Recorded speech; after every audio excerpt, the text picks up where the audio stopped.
सो hi guys, आज के इस वीडियो में हम बात करेंगे ऑप्टिक्स चैप्टर के लेक्चर 3 की। इसमें हम जानेंगे कि दर्पण किसे कहते हैं। दर्पण को हम इस प्रकार परिभाषित करेंगे, किसी समतल सतह पर कलई की गई वह भाग जिसके पृष्ठ से होकर प्रकाश परावर्तित हो जाता है उसे दर्पण कहते हैं। दर्पण 3 प्रकार के होते हैं, समतल दर्पण, गोलीय दर्पण और परवलयाकार दर्पण।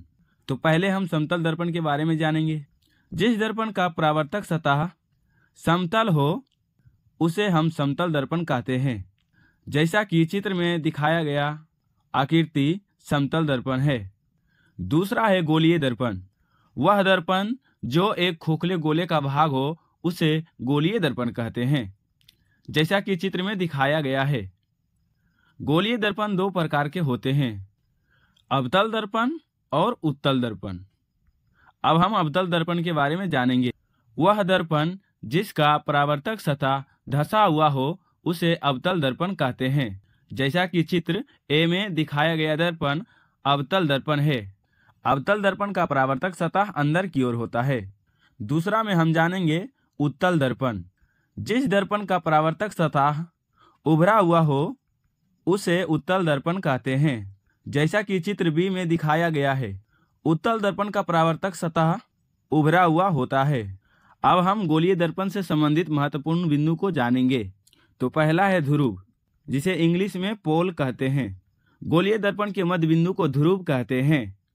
इसे P द्वारा सूचित किया जाता है, जैसा कि चित्र में दिखाया गया है। दूसरा है वक्रता केंद्र। इसे इंग्लिश में सेंटर ऑफ कर्वेचर कहते हैं। गोलीय दर्पण जिस गोले का भाग होता है उसके केंद्र को वक्रता केंद्र कहते हैं। इसे C द्वारा सूचित किया जाता है, जैसा कि चित्र में दिखाया गया है। तीसरा पॉइंट है वक्रता त्रिज्या, जिसे इंग्लिश में सेंटर ऑफ रेडियस कहते हैं। गोलीय दर्पण जिस गोले का भाग होता है उसकी त्रिज्या को वक्रता त्रिज्या कहते हैं। वक्रता त्रिज्या को R द्वारा सूचित किया जाता है, जैसा कि चित्र में दिखाया गया है। चौथा पॉइंट है प्रधान अक्ष। गोलीय दर्पण के ध्रुव और वक्रता केंद्र को मिलाने वाली सरल रेखा को ही प्रधान अक्ष कहते हैं, जैसा कि चित्र में दिखाया गया है। अगला है द्वारक। गोलीय दर्पण के परावर्तक तल के व्यास को द्वारक कहते हैं, जैसा कि चित्र में दिखाया गया है। अब हम जानेंगे अवतल दर्पण एवं उत्तल दर्पण में अंतर।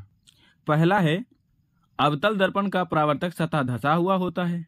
दूसरा, अवतल दर्पण की वक्रता त्रिज्या धनात्मक होती है। तीसरा, अवतल दर्पण की फोकस दूरी ऋणात्मक होती है। चौथा में है अवतल दर्पण का परावर्तक सतह अंदर की ओर होता है। पांचवा, अवतल दर्पण में वास्तविक एवं आभासी दोनों प्रकार के प्रतिबिंब बनता है। अब उत्तल दर्पण में 1 नंबर में उत्तल दर्पण का परावर्तक सतह उभरा हुआ होता है। दूसरा में है उत्तल दर्पण की वक्रता त्रिज्या धनात्मक होती है। तीसरा में है अब उत्तल दर्पण की फोकस दूरी धनात्मक होती है। चौथा में है उत्तल दर्पण का परावर्तक सतह बाहर की ओर होता है। और पांचवा में है उत्तल दर्पण में सिर्फ आभासी प्रतिबिंब बनता है। अब हम जानेंगे अवतल दर्पण के उपयोग के बारे में। तो पहला है अवतल दर्पण का उपयोग हजामत बनाने के लिए होता है। दूसरा है अवतल दर्पण का उपयोग गाड़ी के हेडलाइट के रूप में किया जाता है।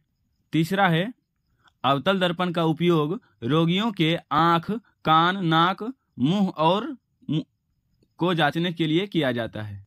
चौथा है अवतल दर्पण का उपयोग सोलर कुकर एवं सौर भट्ठी में किया जाता है। पांचवा है अवतल दर्पण का उपयोग परावर्तक टेलीस्कोप के रूप में होता है। अब हम जानेंगे उत्तल दर्पण का उपयोग। उत्तल दर्पण का उपयोग वाहनों के साइड मिरर के रूप में होता है।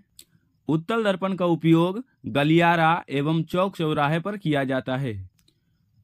तीसरा है उत्तल दर्पण का उपयोग स्ट्रीट लाइट में किया जाता है। चौथा उपयोग है उत्तल दर्पण का उपयोग मोटर कार, बस, ऑटोमोबाइल्स में भी किया जाता है।